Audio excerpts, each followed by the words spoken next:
Welcome back to Worm Watts, where we harness the God-given power of compost worms to transform organic waste into amazing living fertilizer. Now, speaking of amazing living fertilizer, let's open this bin. This is our Firstfruits bin. This is the first bin that we ever harvested. And when you harvest a bin, a vermicomposting bin, you're really taking out some of the goal is to take out the vermicompost, which is an amazing fertilizer, and it's alive.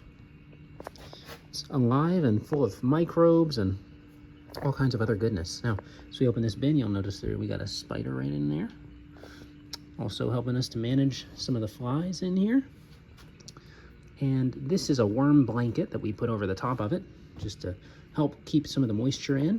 So I'm gonna go ahead and peel this back and see how the bin is doing. We've been working on drying out this bin because it's full of castings, but they're a little bit too moist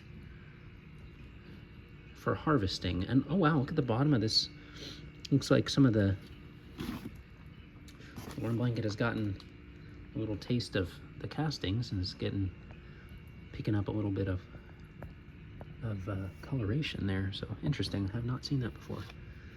All right, so I'm gonna go ahead and peel this back. This is these are egg cartons that we put in here to kind of help to absorb the moisture. And as you can see here, actually there's a worm right there slinking away into the shadows. They like to come away from the light. But when we put these cartons in, they were completely dry. And as you can tell, they're so flimsy and full of water now that they'll fall apart if you shake them. So that's promising.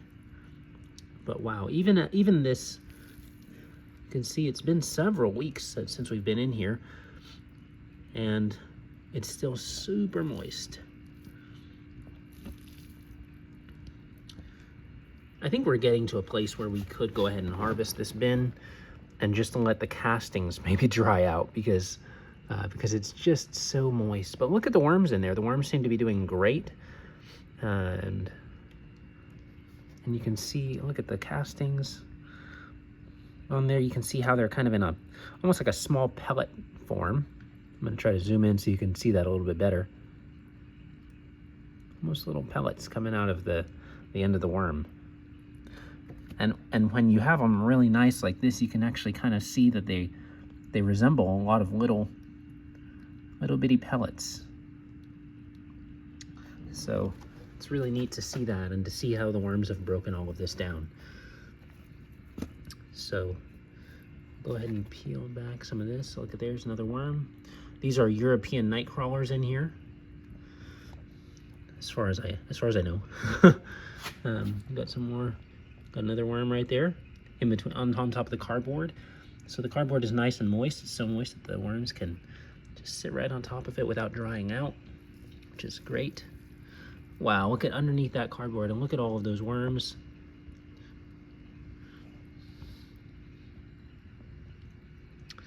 So yeah, it's been an interesting adventure trying to dry out the bin to get to a consistency that we really like for this. But look at, oh, watch the worm. If you've never seen them move, it's rather fascinating to just stop and enjoy God's handiwork.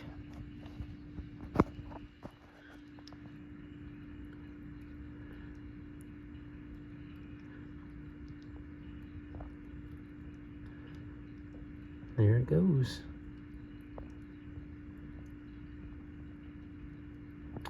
So really fascinating to just watch them go. But yeah, the worms seem to be doing great in here.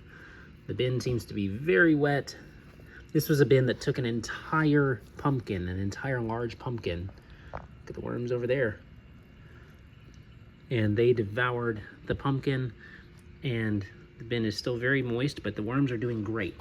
So because of the moisture level in this bin, it kind of resembles more of a vermiculture setup. So vermiculture, as opposed to vermicomposting, the goal is to breed the worms and allow the worms to reproduce. So the desired output for a vermicomposting setup is going to be more worms. And so this bin, because of the moisture level, I wouldn't be surprised to see the number of worms really start to increase. Obviously, it would help if we had more food in there for them, but again, just trying to go ahead and get the bin in a state of readiness for being harvested. So like we saw, this bin, I think this bin could be harvested now, even with the moisture level where it's at, and you could just allow the castings to kind of dry out.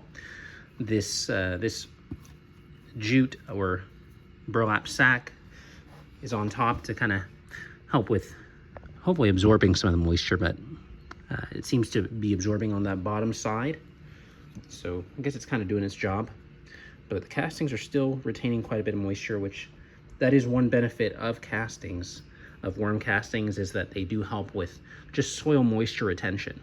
So if you have your plants and you're feeding them or adding on vermicompost, it's going to help them to retain that moisture, which is really important. So thanks for joining us as we checked on the Firstfruits bin.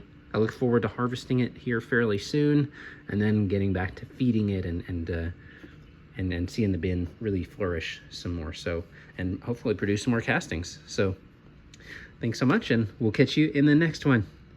Bye.